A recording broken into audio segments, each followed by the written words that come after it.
공이란 무엇인가? 나가르주나, 중론. 나이가 들면 거울을 쳐다보는 일이 점점 줄어들기 마련이다. 어떤 이유로 젊은 시절 자주 보던 거울을 멀리하게 된 것일까? 거울 속에는 영원할 것 같았던 젊은이가 사라지고 세월의 흔적과도 같은 주름이 새겨진 푸석푸석한 얼굴이 대신하고 있다. 사라져버린 젊음이 아쉽기만 하다. 그러니 현재 자신의 초라한 모습을 을씨년스럽게 보여주는 거울을 멀리하는 것이다. 이것은 우리 내면의 젊음에 대한 뿌리 깊은 집착이 존재한다는 사실을 보여주는 것 아닐까. 모든 집착은 자신이 소중하다고 생각했던 것이 사라져버렸거나 혹은 부재하게 될 때 발생한다. 사랑하는 아이가 불의의 사고로 세상을 떠났을 때 그 부재의 공간에서 아이에 대한 집착은 시작된다. 일당으로 받은 호주머니에 있던 10만 원이 어느 사이엔가 사라질 때 없어진 10만 원에 대한 집착이 슬그머니 우리를 찾아온다. 이미 아이는 이 세상 사람이 아니라고 스스로 다짐하면 할수록, 이미 10만 원은 없어졌다고 포기하려고 하면 할수록 집착은 커져만 갈 것이다. 불교는 이런 우리의 집착을 제거하기 위해서 공의 지혜를 알려준다. 공이란 수냐타라는 산스크리트어를 한자어로 옮긴 말이다. 불교에서는 공을 깨닫게 된다면 모든 집착을 버리고 외부 사태를 있는 그대로 바라보게 된다고 한다. 이런 경지를 진여라고 표현한다.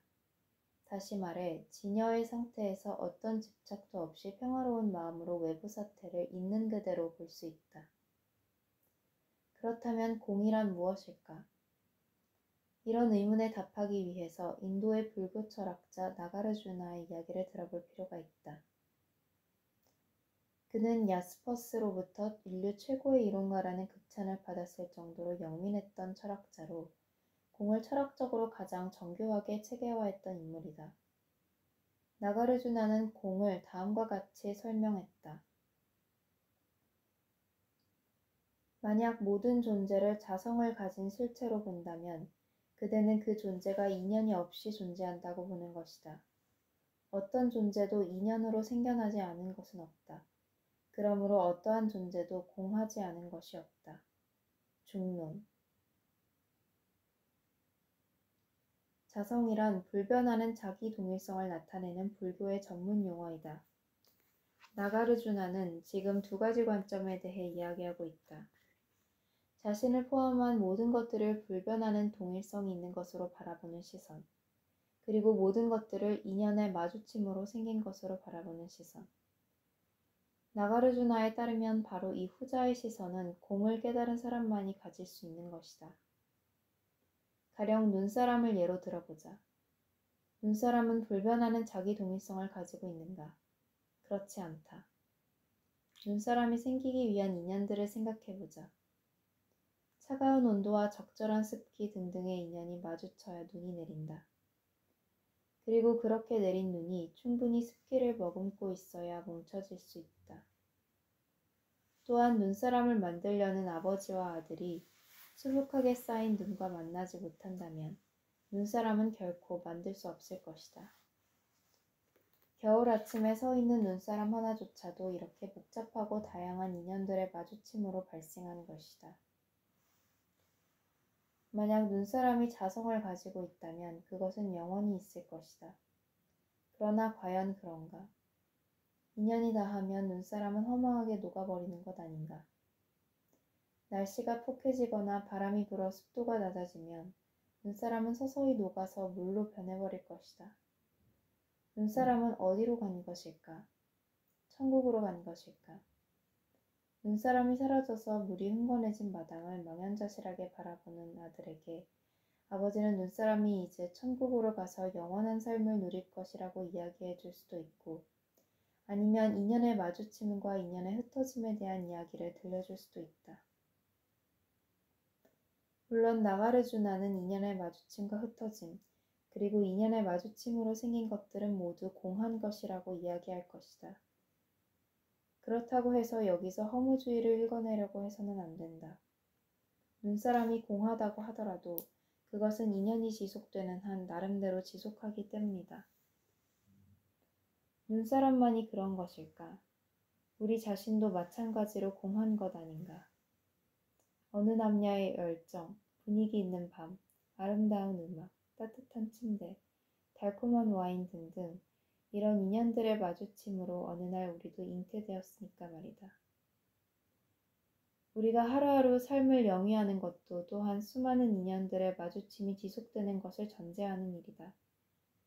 그래서 나가르주나는 우리에게 다음과 같은 가르침을 들려준다.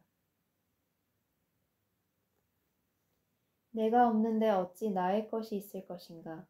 나와 나의 소유가 없으므로 그는 나라는 의식도 없고 소유하려는 의식도 없는 자가 된다. 안으로나 밖으로나 나라는 생각이 없고 나의 것이라는 생각이 없다면 집착은 없어질 것이다. 중론.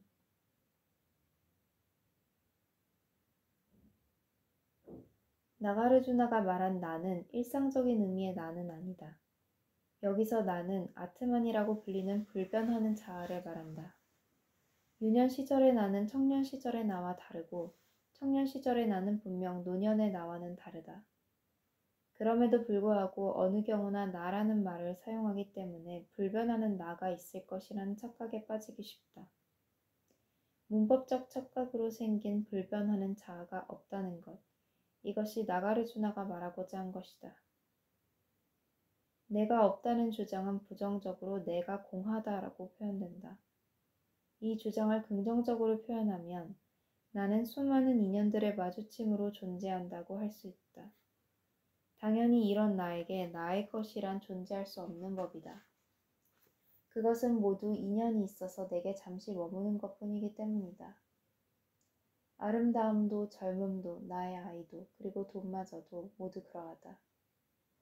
그것들은 모두 인연이 되어서 나에게 왔고 인연이 다해서 나로부터 멀어지는 것이다.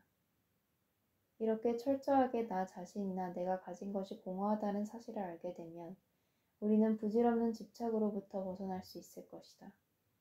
이것이 바로 나가르주나의 핵심적인 전언이다. 이제 거울을 다시 들여다보자.